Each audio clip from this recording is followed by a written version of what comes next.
live. Hello everyone.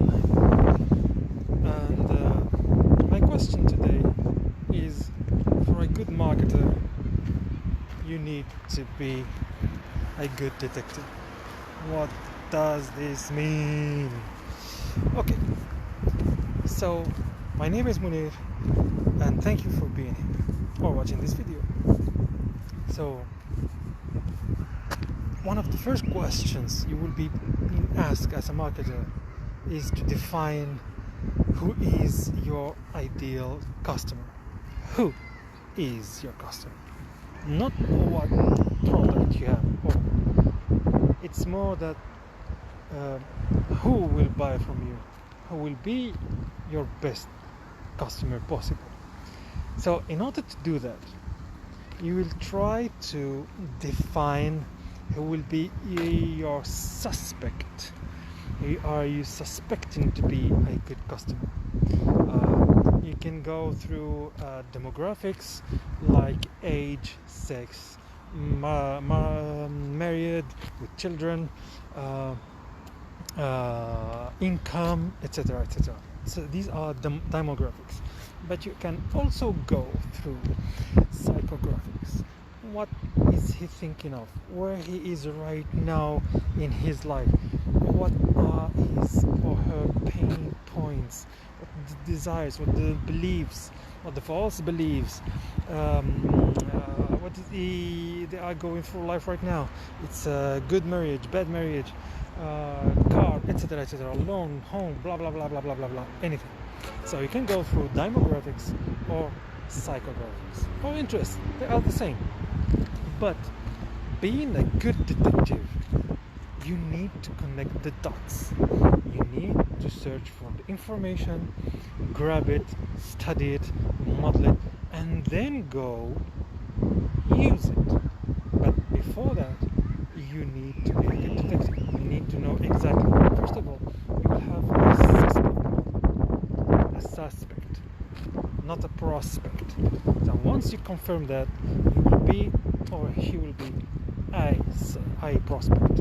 So a prospect is more than a lead than a suspect. It's going through the suspect, then prospect, then lead, etc., then buyer at the end if you want. And then once he's a buyer, and as a good marketer, any good marketer should know that a buyer is a buyer is a buyer.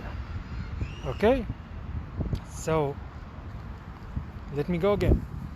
In order to be a good marketer, you need to be a good detective. And what do the detectives need to be? Like Sherlock Holmes kind of thing. So what good detectives do?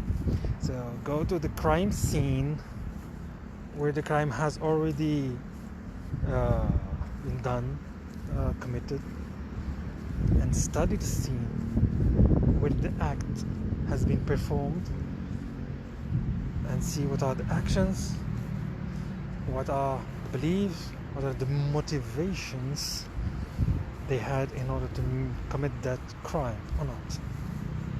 So after that, we will collect this kind of information and make a portrait of a suspect, and then we'll go and confirm if it is, or really is, that prospect corresponds to the real ideal customer.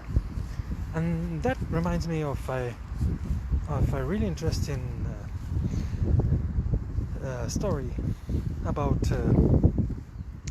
Coca-Cola. Coca-Cola first was sold on pharmacies.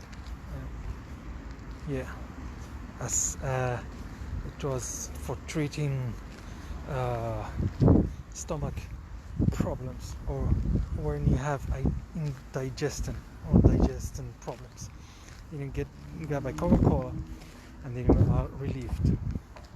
These are the primary suspects of the product. That means the product was firstly designed to as a drug, and not as a mass consumed product as it is right now. So changing the who, or being as a detective, as a good detective, and changing the who will change your whole story. Keep that in mind. You need to be a good detective. And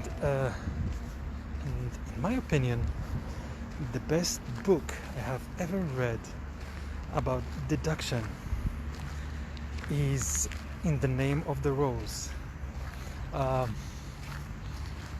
It's a really interesting story and a really amazing book, and a movie also where Sean Connery, he's passed away. Very terrible loss. But in that movie, it's incredible how a logical thinking and by trial and error he'll get to resolve a mystery. Give it a chance. Study the movie. The story is amazing, but study it. How he grabs the information and he confirms by deduction who cannot be the ones who committed the crime. Through your investigation, you need to ask yourself first if your opinion is biased. If it is biased, you need to take yourself away from your bias. Alright? Don't need to fall in love with your product or service. Don't fall in love, this is business. Okay? So that will be all for today. See you on the next one. Keep in mind, be a good detective and discover who is your ideal customer. This is Munir Kuskusi, and see you on the next one. Bye bye.